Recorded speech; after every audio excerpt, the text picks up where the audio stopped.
India's ruling BJP party is pushing for final approval from Parliament for a law that will fast-track citizenship for people from 3 neighbouring countries as long as they are non-Muslim.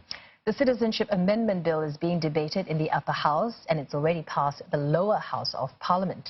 The bill would provide a legal route to Indian citizenship based on religion for the first time.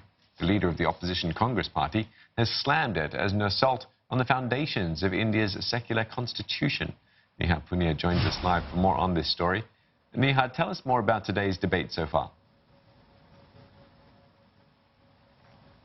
It's been a fiery debate that was kicked off with India's Interior Minister tabling that bill in the upper house of Parliament, and straight off the bat he addressed the criticism that's been levelled at the BJP, saying that this bill is not against Muslims, that they have nothing to fear. Their lives are not going to change in any way once this bill is passed, and also that this is an attempt by the opposition to politicize an issue. He said that the government is simply trying to give refuge to those minority communities that are facing persecution in countries like Pakistan, Bangladesh and Afghanistan. But we also heard very strident counters from members of the opposition. The Congress party, India's oldest and largest opposition party, going on record to say that this is against the very principles on the basis of which India was founded. Also saying that this is against India's secular constitution that doesn't view one religion as more important compared to another.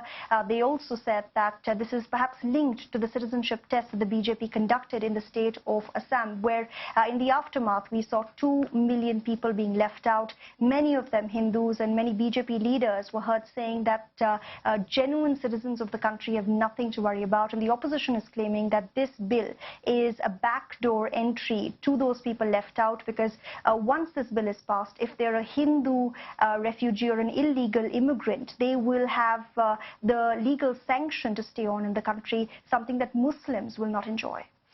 Neha, so how likely is this bill to be passed then? The likelihood is very, very high. The challenge has always been the upper house of Parliament, where the BJP doesn't have the brute majority it enjoys in the lower house of Parliament.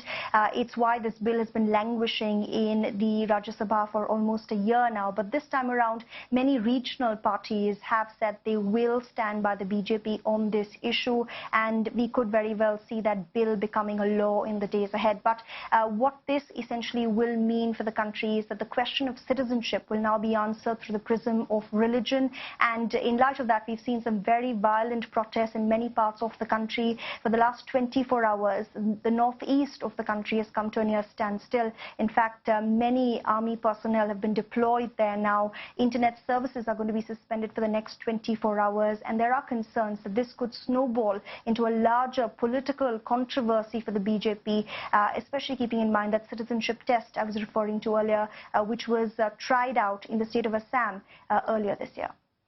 All right, many thanks there. Neha Punia speaking to us from New Delhi.